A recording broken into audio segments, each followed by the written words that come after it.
Muito bem, aqui a gente vai começar um outro capítulo, certo? Que envolve dois capítulos, na realidade, do livro que a gente está seguindo, que é o livro do Halliday e do Resnick.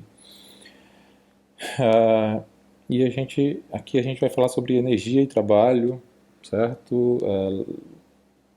As formas de energia, definição de trabalho, e a conservação de energia. Bom, a primeira coisa que a gente tem que falar aqui é que não há uma definição clara e exata da energia, porque a energia ela se manifesta de várias maneiras, de tal forma que fica muito complicado você fazer uma definição que sirva para todas essas manifestações de energia, certo? Uma definição simples e bastante usada é que a energia é uma quantidade mantida por corpos ou transferida para corpos, fazendo com que que o corpo realize trabalho ou aqueça. Então veja, primeiro a gente tem que entrou aqui a primeira vez a palavra trabalho, que a gente tem que definir, vou definir ao longo desse vídeo, mas essa é uma definição simples e imprecisa porque ela diz que é uma quantidade mantida por corpos. Então não tem aqui nessa definição não tem uma definição formal matemática, né, única para todas as formas de energia, ok? Mas veja que essa definição aqui, apesar dela ser, vamos dizer assim, simples e imprecisa, ela já mostra uma propriedade muito importante da energia, que é o seguinte: ela fala em quantidade mantida ou transferida para corpos, certo? E o que está por trás dessa frase é porque essa quantidade ela não é criada, certo? E nem, vamos dizer assim, desmanchada. Então, ela não é criada do zero ou e também ela não pode ela desaparecer do nada. Então, o que essa definição, apesar de simples, diz é que essa quantidade ou é mantida em um certo corpo ou é transferida para outro corpo, de tal forma que o total é o mesmo, certo? Então, todo mundo já deve ter escutado falar nessa frase aqui do Lavoisier, né, final do século XVIII, onde ele disse que é o seguinte: na natureza nada se cria, nada se perde, tudo se transforma. E, portanto, é conservado. Se você não tem uma coisa que é criada e não é desmanchada, não é perdida, ela simplesmente se transforma nas suas diferentes manifestações, o total sempre é o mesmo. Então você tem uma conservação por trás dessa frase do Lavoisier, que também está por trás dessa definição que a gente usou aqui para energia. Então, apesar do Lavoisier ter se referido aqui às massas das reações químicas, ele estava se referindo à reação química aqui, ele não estava se referindo à energia da forma como a gente conhece hoje. Na realidade, a palavra energia, da forma como a gente usa hoje, foi usada um pouco depois da morte de Lavoisier. Então, na realidade, ele estava se referindo não à energia aqui, mas às reações químicas, certo?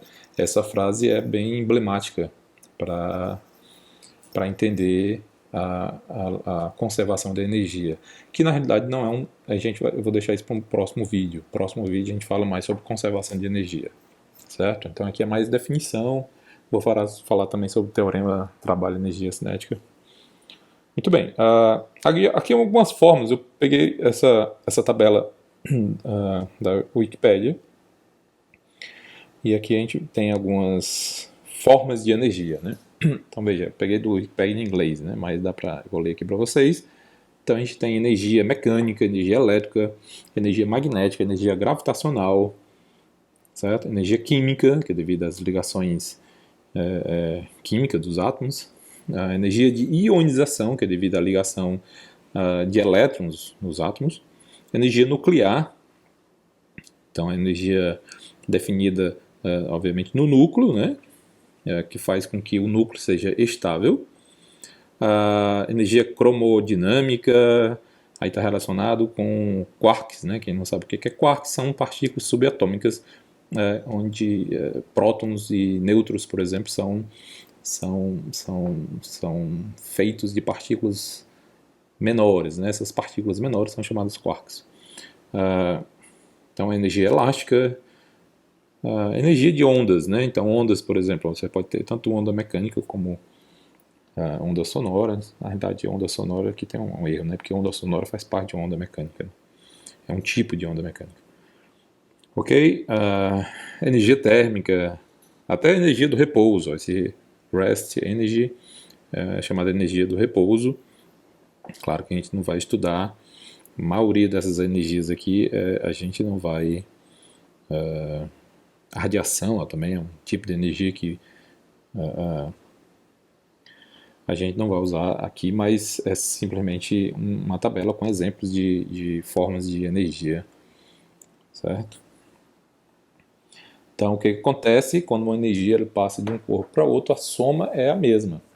Agora, a gente vai falar mais sobre isso no próximo vídeo, mas se você estiver olhando só para um corpo, então esse corpo pode perder energia, porque uma parte da sua energia pode ter ido para outro corpo.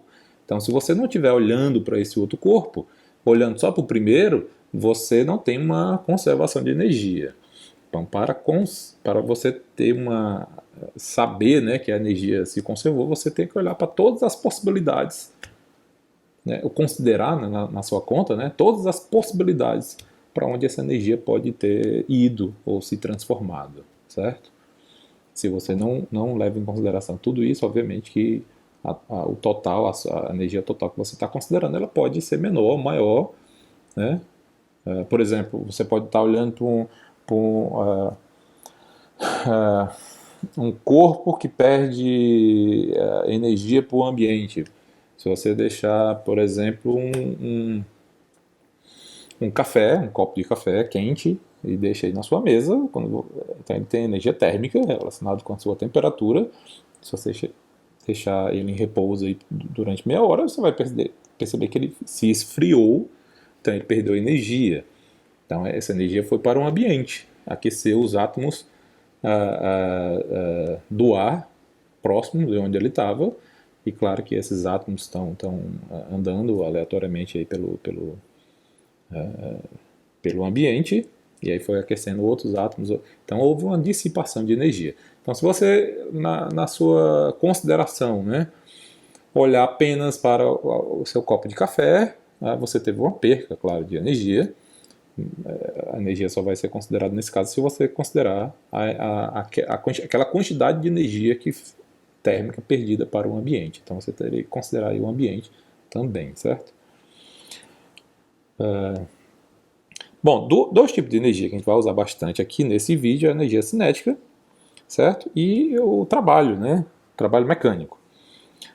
E esses dois são definidos. Essas duas energias que a gente vai tratar aqui, eles têm uma definição própria, certo? Lembra que eu já falei isso nos primeiros vídeos, em alguns vídeos depois, que a gente pode definir grandezas físicas através novas grandezas físicas através de multiplicação ou derivada, né? Até alguns casos divisão de outras grandezas físicas que a gente já conhece. Então, por exemplo, em algum vídeo, um dos vídeos passados, a gente definiu uma grandeza física chamada momento linear.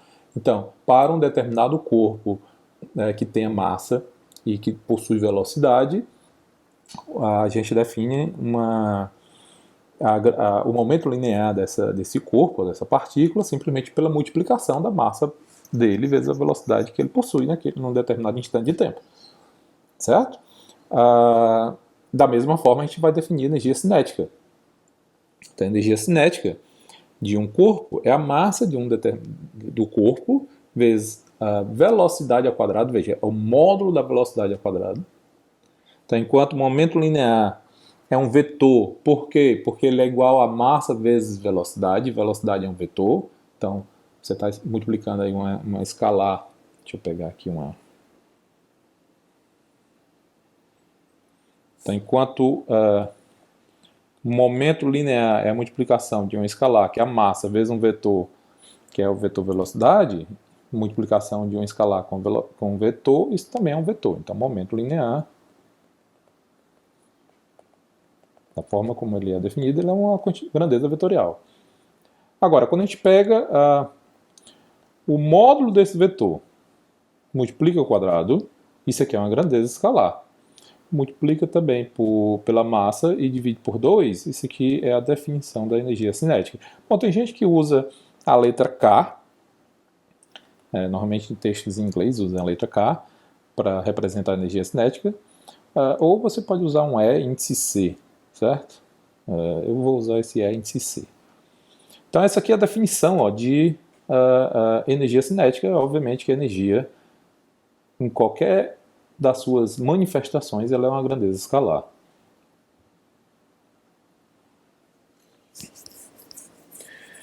Então, energia cinética. O que é energia cinética? A energia de um corpo relacionada a esse movimento. Quando esse corpo se move, portanto tem velocidade, aí existe uma energia associada a esse movimento chamada energia cinética. Quando ele está em repouso, obviamente que essa energia cinética é zero. E o trabalho, então a gente vai usar aqui a letra W para representar o trabalho, mas poderia ser qualquer outra letra. Então, trabalho mecânico é a energia transferida de um corpo para outro corpo. Então, veja, que tem mais trabalho, é energia transferida para um corpo, certo? Para um corpo, devido à ação de uma força ao longo de um deslocamento. Então, é importante essa continuação aqui, porque o trabalho não é simplesmente energia transferida para um corpo, porque você pode, por exemplo, definir calor, que é uma outra manifestação da energia, dessa forma. É energia transferida para um corpo. Trabalho é a energia transferida para um corpo devido à ação de uma força quando esse corpo se move. Então você necessariamente precisa de uma força e precisa que ele esteja em movimento. Certo? Inclusive, a gente pode definir esse trabalho como sendo positivo ou negativo se essa força contribui para esse deslocamento, ou seja, aumenta a sua velocidade, ou se ele diminui, ele não contribui para esse deslocamento, quando ele tenta retardar esse movimento. Então, quando a força F, o vetor força F, está na direção de deslocamento, esse trabalho é dito positivo, e quando não está no sentido oposto ao deslocamento, o trabalho é negativo, certo? Então aqui a gente vai para uma definição mais formal, mais matemática de trabalho. Então suponha um caso bem simples, você está tentando arrastar um bloco de massa M, certo? Por exemplo, puxando. Você poderia puxar esse bloco na horizontal, mas não precisa. Você pode estar num caso mais geral aqui, onde você puxa talvez uma corda, né, fazendo um ângulo θ com a horizontal. E aí vamos supor, então está aqui a força, né, força F, você pode dizer que isso aqui é um vetor F, e você fez com que esse bloco se mova a uma distância Δx.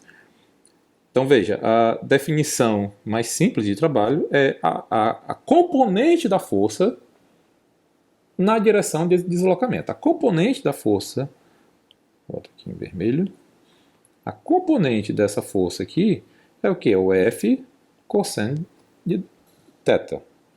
Então, se essa força já estivesse na horizontal, era a própria força. Então, não existe, a componente dela já seria a magnitude dela. Mas se ela faz um ângulo na direção do movimento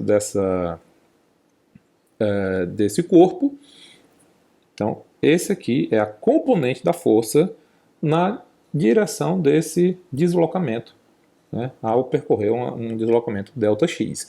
Essa é a definição mais simples de trabalho. Então aqui a gente vê, quando esse θ é menor do que 90 graus, ou seja, a componente dessa força está na direção do deslocamento, o trabalho é positivo. Quando a θ é maior que 90 graus, a força seria para cá. Então o deslocamento continuaria para cá, mas se a força estivesse para cá, por exemplo, ele estaria parando o o bloco, nesse caso o trabalho seria negativo. Porque nesse caso aqui, o ângulo entre o vetor de deslocamento, certo? E a força aplicada seria maior que 90 graus, então aí o trabalho seria negativo. E veja que se essa força for aplicada perpendicularmente ao movimento, mesmo que o corpo se mova, certo? Não há componente da força na direção do deslocamento. Então, quando esse θ for 90 graus, o trabalho é negativo, certo? Ou seja, aquela força que é perpendicular ao movimento não está contribuindo para o movimento, nem para acelerar, nem para desacelerar o movimento. Ok? Portanto, não há trabalho. Vamos agora generalizar essa equação da força, certo? Então, é força vezes deslocamento. Essa noção de definição de trabalho, né? Então a gente está vendo aqui que trabalho é força por deslocamento. Que força é essa? Força na direção do deslocamento. Ok? Mas a gente vai generalizar ainda mais. Então a primeira generalização é usar a notação vetorial. Aqui a gente está supondo um movimento unidimensional. Não, aqui a gente está usando escalares, certo? Que são as magnitudes de vetor. Então, força é uma grandeza vetorial. E quando a gente escreve F cosseno de θ, esse aqui é a componente x, certo? Dessa força, vetor força, certo? Então, a primeira coisa que a gente pode fazer é escrever isso na notação vetorial. Na notação vetorial, o trabalho é dado pelo produto escalar do vetor força, certo? Aqui a gente não precisa mais se preocupar com a componente desse vetor na direção de deslocamento, porque o produto escalar já vai fazer isso pela gente. Então isso aqui é a força mesmo aplicada ao objeto. E aqui é um vetor de deslocamento, que nesse caso aqui da figura seria um vetor na direção horizontal para a direita, certo? Então, ao fazer esse produto escalar, isso aqui automaticamente seria F cosseno θ delta x. Certo? Então, quando a gente escreve o trabalho como um produto escalar do vetor força com o vetor deslocamento, a gente está generalizando, certo? Essa definição de trabalho. A gente pode generalizar ainda mais se a gente supor que o movimento dessa partícula pode ser em 2 ou 3 dimensões. Então, nesse caso, ao invés de escrever um ΔX ou ΔY, a gente escreve ΔR, onde esse ΔR, obviamente, pode ser escrito como ΔX na direção Y, mais ΔY na direção J e assim por diante. E claro que a força F pode ser escrito dessa forma, Fx na direção Y e Fy, que seria a componente x e y, né, na direção J. Então a gente pode, em 2 ou 3 dimensões, escrever o trabalho como um produto escalar do vetor força com o vetor de deslocamento. Certo? Muito bem, vamos voltar agora para uma dimensão e vamos generalizar de outra forma. Vamos supor que a força não é constante, porque isso aqui é quando a força é constante, assim como esse também. Essas definições que a gente viu até agora, essa força aplicada é constante no tempo, não muda. Certo? Aí vamos voltar para um caso de uma dimensão, e vamos supor que essa força não seja constante, que é muito comum, certo? Aliás, é muito mais comum que essa força não seja constante do que ser. Inclusive, a gente tem vários exemplos na natureza, força elástica, força gravitacional, desde que o deslocamento seja muito grande, certo? A gravidade não é constante, portanto a força-peso deixa de ser constante, certo? Então a gente tem vários casos onde essa força não é constante. A gente precisa saber como definir o trabalho nessas situações. Então, o que a gente faz, se você arrasta, vamos voltar para o caso aqui da gente arrastar esse bloco em uma dimensão, né, sobre um plano, mas vamos supor que essa força F aqui não é constante, portanto, isso aqui muda com a posição x. Ó. Então, ok? O que a gente pode fazer é quebrar esse movimento de um ponto inicial 1 até um ponto final 2. A gente pode discretizar todo esse movimento do ponto 1 ao ponto 2 em deslocamentos infinitesimais, certo? E é claro que o deslocamento infinitesimal de uma posição qualquer para o seu vizinho tem um tamanho, a gente chama de esse tamanho dx, é o quanto ele se locomoveu né, de forma infinitesimal. E a gente vai supor que esse ΔX é tão pequeno, tão pequeno, tão pequeno, que e vamos supor que essa força é bem comportada, ela não tem picos, certo? Ela é contínua, certo? Derivável, então é bem comportada nesse sentido, né? Ela não é um pico, por exemplo. Ela está zero aqui e no próximo instante ela é um valor infinito, por exemplo. Então, ela não tem essa descontinuidade. Então, fazendo essas considerações para a força e para esse deslocamento infinitesimal, o que acontece? Então, no deslocamento infinitesimal, vocês aprenderam isso em cálculo, estão aprendendo agora, que o deslocamento infinitesimal é tão pequeno, esse valor infinitesimal que a gente usa em integral, é tão pequeno quanto você queira, e aqui, o quão pequeno quanto a gente queira, a gente quer aqui que durante esse deslocamento infinitesimal, certo? A força é constante. Certo? Então, o que, é que eu estou olhando? Eu estou olhando para o valor de uma força numa determinada posição e para uma posição vizinha, só que essa posição vizinha é tão próxima, tão próxima, tão próxima, que basicamente o valor de F não mudou. Quando você olha para um próximo passo na posição, aí o F é um F', porque é claro que você não, a força vai ter que mudar em algum instante, né? Então, de um passo para cá a força é constante, daqui para cá ela também é constante, mas é com outro valor, e assim sucessivamente. Certo? Então ela muda para cada passo, mas durante o passo eu vou dizer que ela é constante. Ok? Então, durante esse deslocamento infinitesimal eu tenho um trabalho infinitesimal e, portanto, a definição desse trabalho, já que eu vou supor que essa força é constante, é da mesma forma que a gente definiu aqui. Certo? Força vezes deslocamento. Então, o trabalho infinitesimal devido a um deslocamento infinitesimal é a força naquela posição vezes ΔX. Certo? Só que esse é o trabalho infinitesimal de uma posição, né, para uma posição vizinha. Se eu quiser todo o trabalho durante todo o trajeto, toda a trajetória, eu tenho que integrar esses valores. E a integral desse dw vai ser a integral de f dx de uma posição inicial até uma posição final. Certo? Então veja, se a força não é constante, se ela for uma função da posição x, eu tenho que integrar. Eu tenho que saber como é essa função e eu tenho que fazer essa integração. Certo? Claro que se essa força é constante, o que é constante se f for constante, o que é constante no integral sai da integral, aí fica a integral de dx, que é o próprio ΔX. Então, se f for constante, essa definição recai na definição anterior que a gente viu. Certo? Mas quando a força não é, a gente precisa integrar isso. Isso aqui em uma dimensão. Aí para escrever isso em notação vetorial e em duas ou três dimensões, também é fácil. Eu preciso só colocar a força em notação vetorial, o vetor de deslocamento e a multiplicação escalar entre eles.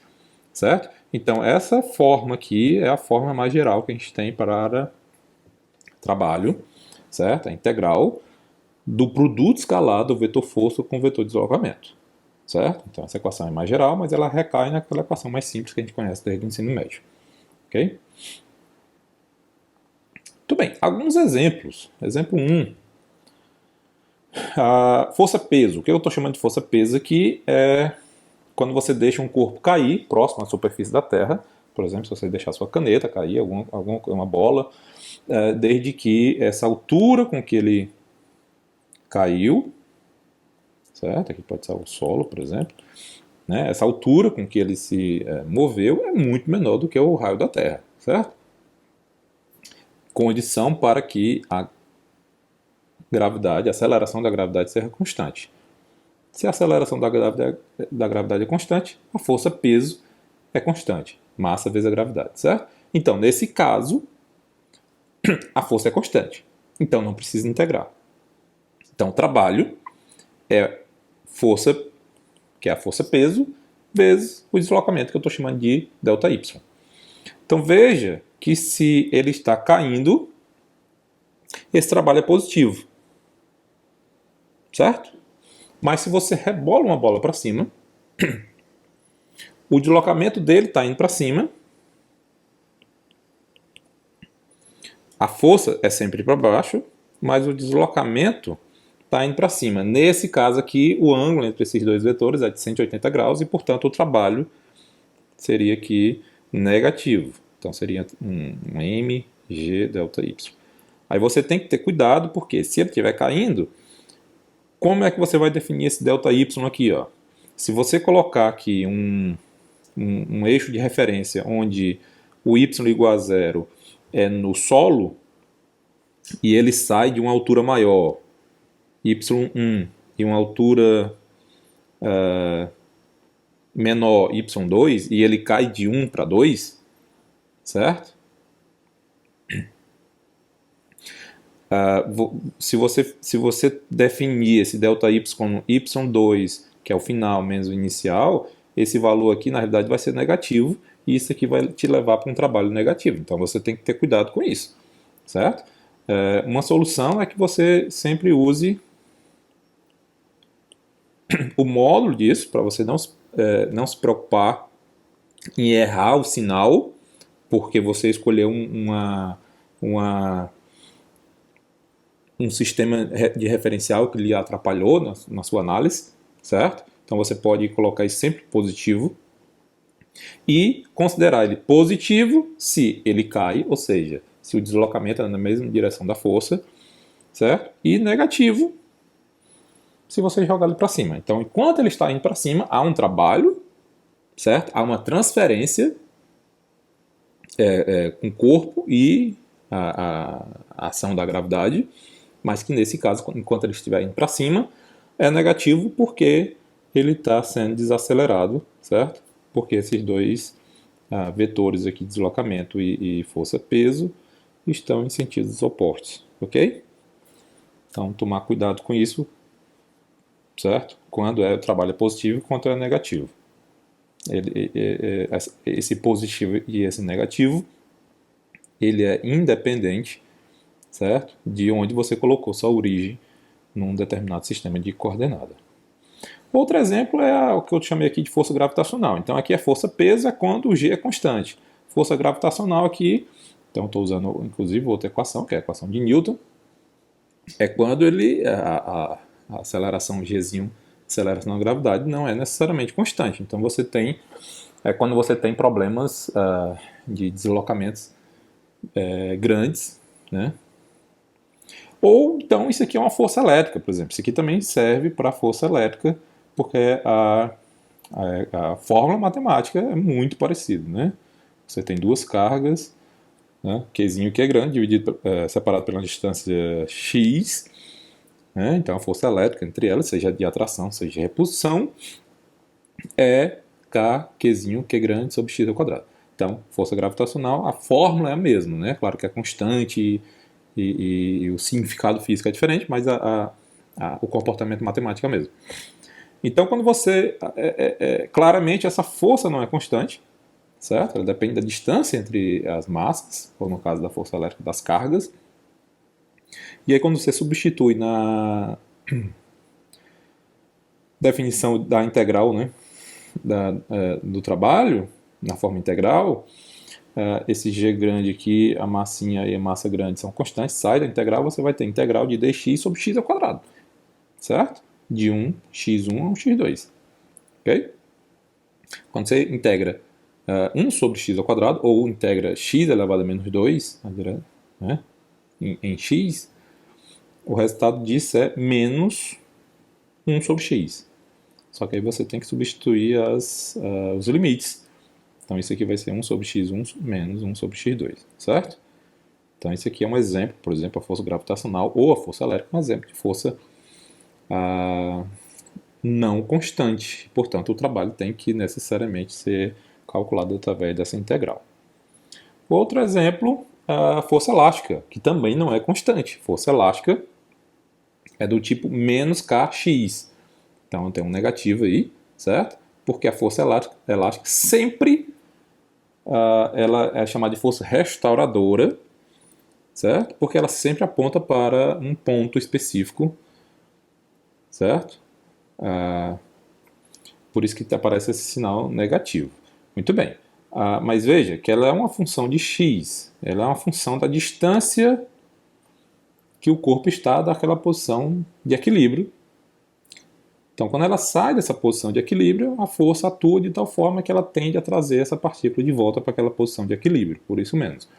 E aí a gente precisa calcular o trabalho através da integral. Então, a gente tem que integrar f dx de um ponto 1 ao ponto 2, certo? Quando substitui a fórmula da força elástica, fica menos k, que é constante, integral de x dx. Integral de x dx é x ao quadrado sobre 2. Então fica menos k, x ao quadrado sobre 2, só que eu tenho que subtrair, né, colocar os limites da integração. Levando o sinal negativo em conta, o x1 vai ficar na frente, é x1 ao quadrado menos x2 ao quadrado. Então veja que isso aqui pode ser positivo ou negativo, depende do valor de x1 ou x2, depende do que você chamou como sendo ponto inicial e ponto final. Certo? Então, se você tem, vamos supor, bem aqui é o ponto de equilíbrio, bem aqui é uma amplitude, aqui é uma amplitude. Então vamos supor que nessa posição aqui, a partícula esteja indo para a amplitude. Vamos supor que ela está indo nesse movimento aqui. Ó. Então, o vetor velocidade é aqui. Portanto, o vetor força é para cá. Certo? Na realidade, se ela estiver à direita dessa posição de equilíbrio, a força sempre é para a esquerda. Então, mas eu tenho duas situações, né? Ou ela está indo para o A ou está voltando do A. Então, na primeira situação, você poderia escolher aqui um ponto 1 ao ponto 2, se ele estiver indo de 1 a 2, por exemplo. Se ele estiver indo de 1 a 2, o deslocamento dele está indo para a direita, portanto o ângulo entre a força e esse vetor de deslocamento é de 180 graus, esse trabalho tem que ser negativo. E de fato, x1 é menor do que x2. Ó. Ele saindo de 1 e indo para 2. Aí o trabalho seria negativo. Mas quando ele está voltando da amplitude e indo para o ponto de equilíbrio, né, aí eu posso escolher esse ponto aqui como sendo meu ponto inicial e o ponto final, 1 e 2, certo?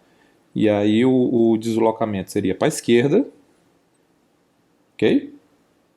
E aí esse trabalho tem que ser positivo, e de fato x1 é maior do que x2, quando você coloca aqui, o trabalho seria positivo, certo? Então, primeiro tomar cuidado com a própria definição do trabalho, quando ele é positivo, quando não é. Então, quando a força atua na mesma direção de deslocamento, ele é sempre positivo.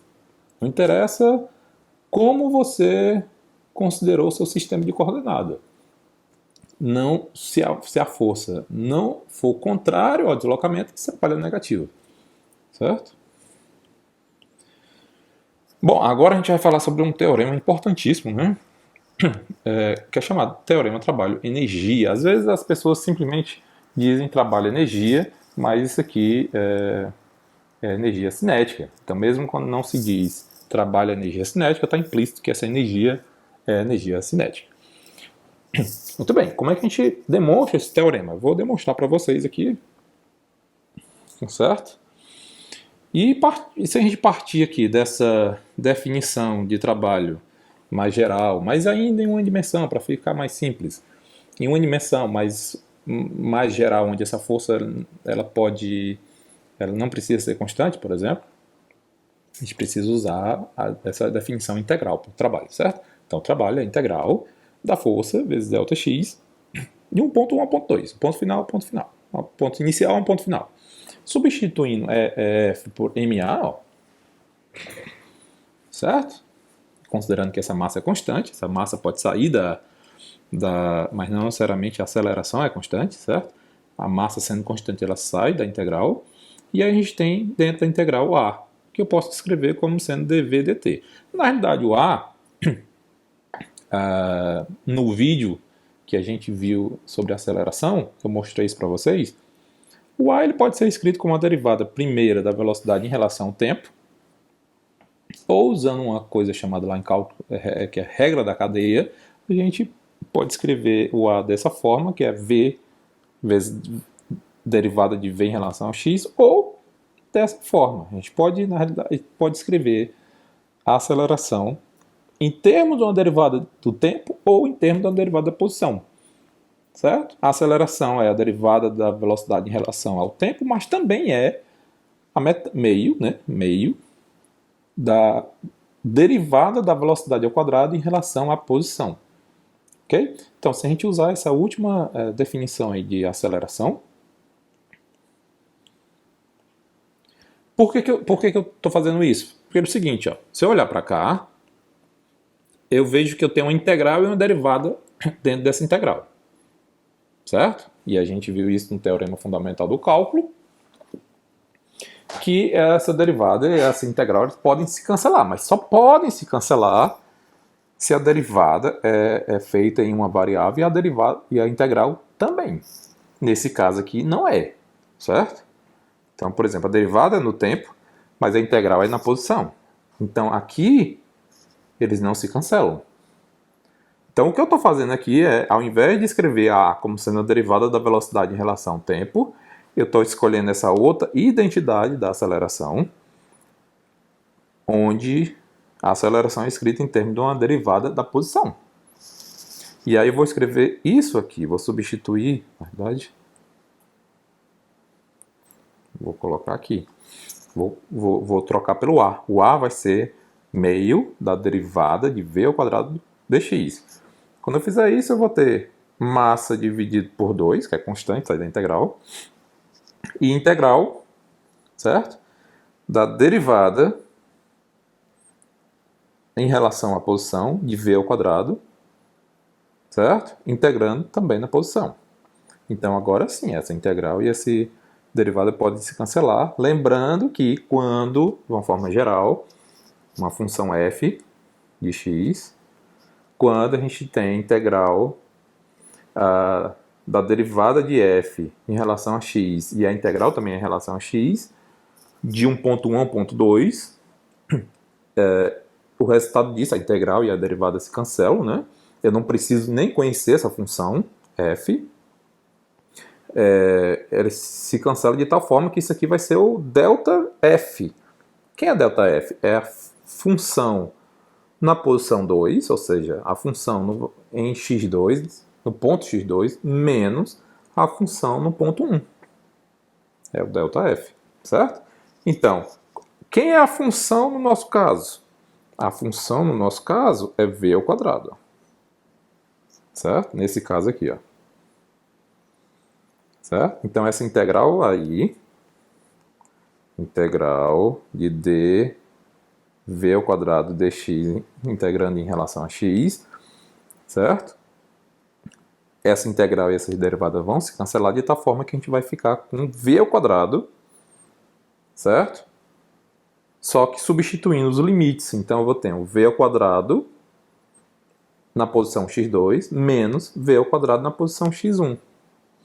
Quando você multiplica esse m sobre 2 nessa velocidade ao quadrado no ponto x2 e nessa velocidade ao quadrado no ponto x1, o que a gente tem é exatamente a definição que a gente fez lá na frente, certo? Da energia cinética.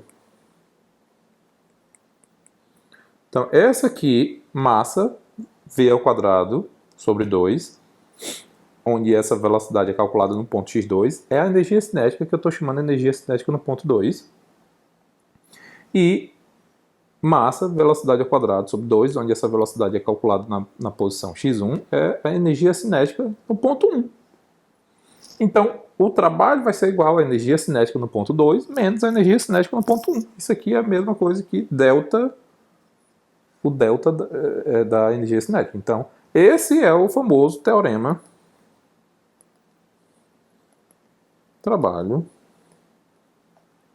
certo? Energia, onde está implícito que essa energia é energia cinética. Trabalho é igual à variação da energia cinética. Ok? Depois a gente pode até analisar o que significa isso. Mas vamos primeiro entender, certo? Tem outra forma aqui que a gente poderia chegar nessa relação. Ó, se a gente usasse aquela equação que a gente aprende no ensino médio, chamada equação de Torricelli, né? Equação de Torricelli, eu escrevi final e inicial aqui, mas poderia ser, ao invés de final, poderia ser 2. Mas vamos deixar final mesmo. Certo? Como é a equação de Torricelli? A velocidade final ao quadrado igual a velocidade inicial ao quadrado mais 2 vezes a aceleração vezes o deslocamento. Certo? Só que essa equação aqui, obviamente, ela é válida para aceleração igual a constante, é quando a aceleração é constante, mas a partir dessa equação a gente demonstra esse teorema do trabalho de energia cinética. Como? Se eu passar essa velocidade inicial ao quadrado para a esquerda, para o lado esquerdo da igualdade, da equação, certo? E depois eu multiplico pela massa da partícula e divido por 2, o que eu vou ter? Eu vou ter massa dividido por 2, velocidade final ao quadrado, menos massa dividido por 2, velocidade inicial ao quadrado. Então isso aqui é o quê? Isso aqui é a energia cinética final, e aqui é a energia cinética inicial. Então isso aqui é o delta, a variação da energia cinética. E do lado direito da equação, o que eu tenho? Esse 2 cancelou com aquele 2. Massa vezes aceleração, que é força, vezes deslocamento, que é o trabalho. Certo? Então outra forma de você chegar nessa equação era a partir da equação de Torricelli. Só que lembrando que a equação de Torricelli necessariamente é para um corpo que se move com aceleração constante.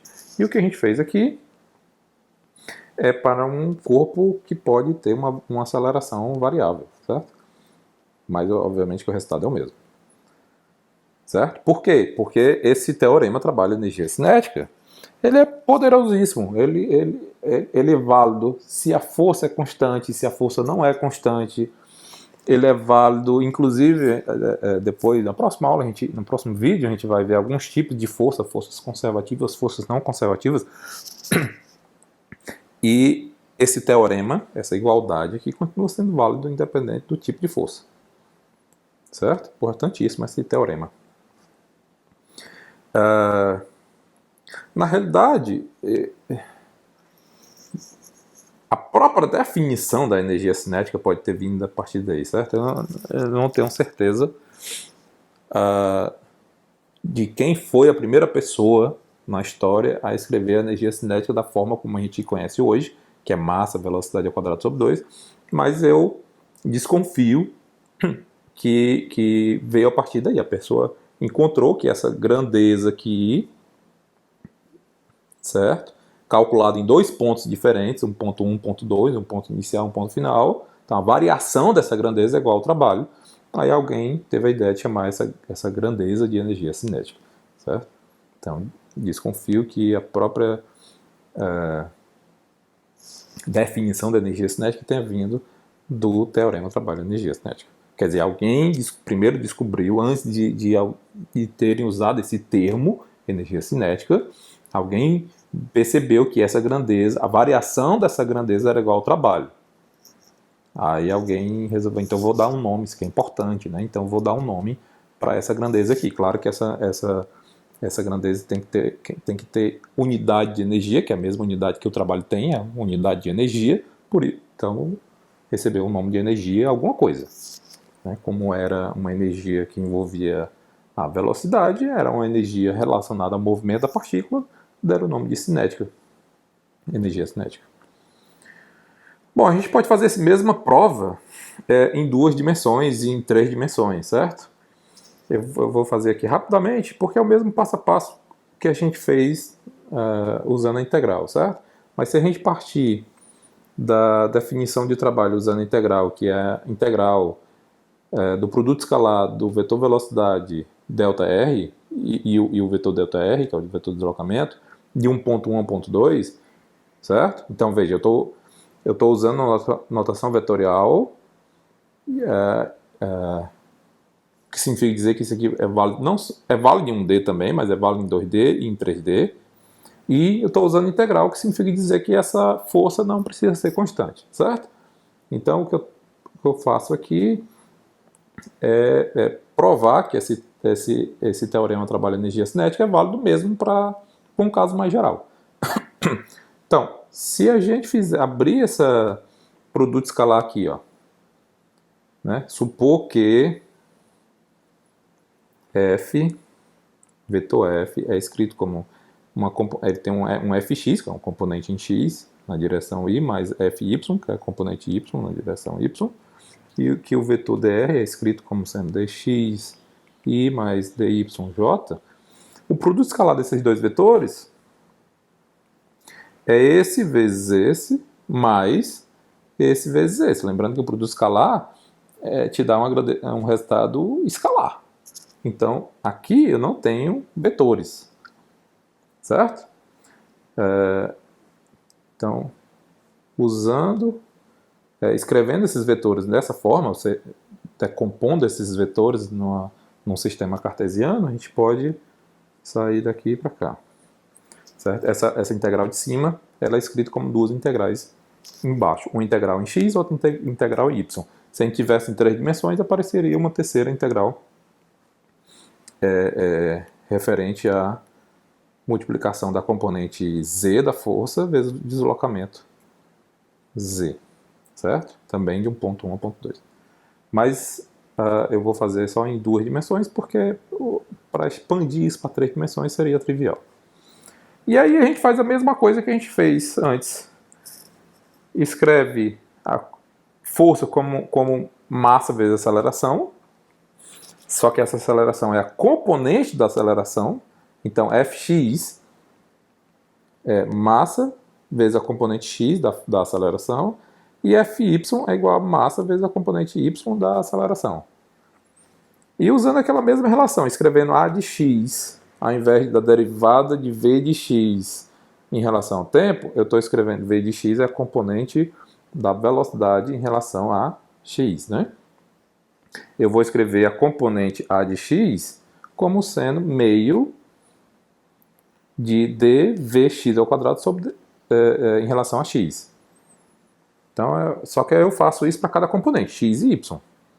Então, quando eu ir para cá, y aqui, quando eu substituir, eu vou ter o trabalho igual massa sobre 2, integral de 1.1 ao ponto 2, derivada de vx ao quadrado em relação a x, e a integral em relação a x também, mais massa sobre 2, integral de 1.1 a 1.2, derivada de vy ao quadrado em relação a y, e a integral em y também. Usando aquela relação do teorema fundamental do cálculo, essa integral se torna um delta, uma variação da velocidade ao quadrado, do vx ao quadrado. E essa outra integral é a variação de vy ao quadrado. Multiplicando as massas e dividindo por 2. Não, na época que foi isso aqui, eu abri esse delta, né? Essa variação, o que é?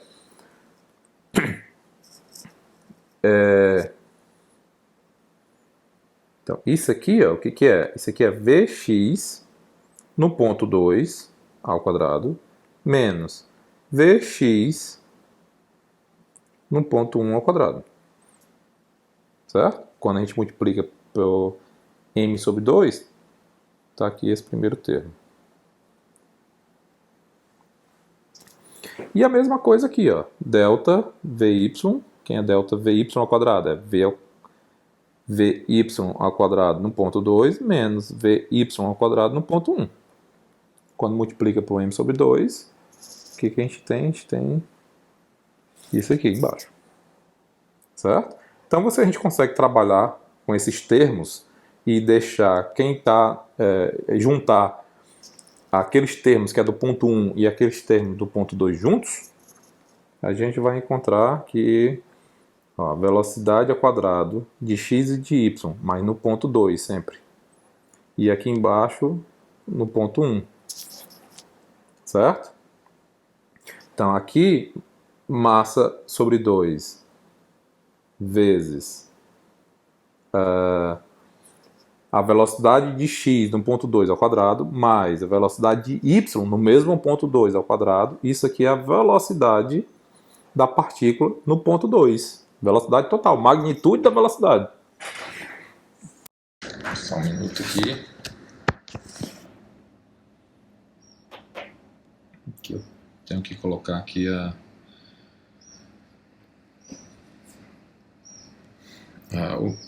tenho que colocar aqui o tablet para carregar. Eu não sei se está funcionando aqui o microfone. Vou testar depois. Mas vou continuar. Então, o que é esse termo aqui? Ó? É a velocidade da partícula no ponto 2. E esse termo aqui embaixo é a velocidade ao quadrado, né? Então, a velocidade da partícula no ponto 1 ao quadrado. Então, assim você define a energia cinética no ponto 2 menos a energia cinética no ponto 1. E, de novo, a gente tem a mesma relação trabalho e energia cinética, né? Agora provando essa relação, considerando que o deslocamento pode ser bidimensional ou tridimensional e que a força pode depender do tempo. Do tempo não, da posição. Certo?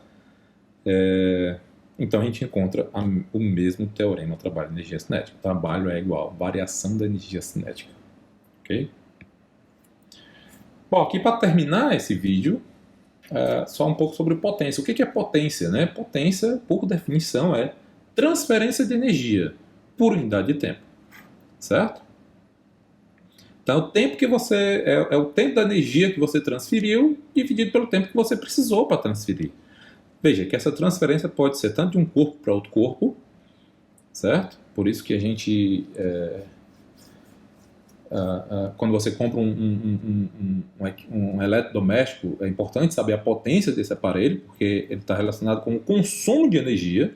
Então, se a potência dele for alta, ele vai consumir energia num intervalo muito curto de tempo. Então, sua conta de luz vai aumentar.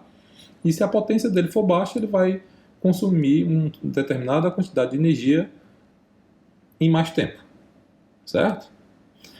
Então, isso aqui, por exemplo, em potência, está muito relacionado com no nosso dia a dia, a gente vê muito isso nos aparelhos eletrodomésticos. Mas, veja, essa transferência de energia pode ser tanto de um corpo para outro corpo, ou de uma forma de energia para outra forma. Por exemplo, um skatista que sobe e desce uma rampa de skate, ele está trocando duas formas de energia, quando a gente desconsidera atrito, que é a energia cinética e a energia potencial. Eu vou falar da energia potencial só na próxima aula, mas o que acontece é que você pode sim calcular a transferência de uma energia para outro tipo. A transferência de energia entre a energia cinética e a energia potencial. Então, essa potência pode ser calculada de um tipo para outro tipo. Certo? Então, ela, pela definição, transferência de energia por unidade de tempo, você escreve dessa forma. O trabalho, né, dividido pelo intervalo de tempo. Ou, se você considerar que esse intervalo de tempo é um intervalo de tempo infinitesimal, você pode escrever isso como uma derivada. Então, a potência pode ser escrita como uma derivada do trabalho em relação ao tempo. Se você escrever que o trabalho infinitesimal é f dx e substituir na fórmula, aí a gente vai ter, considerando que f é constante. Certo? Se f for constante, aí a gente tem f vezes dx dt. Dx dt é a velocidade do corpo, certo? Então a gente pode escrever potência quando a força é constante, como sendo a força vezes a velocidade desse corpo. Potência,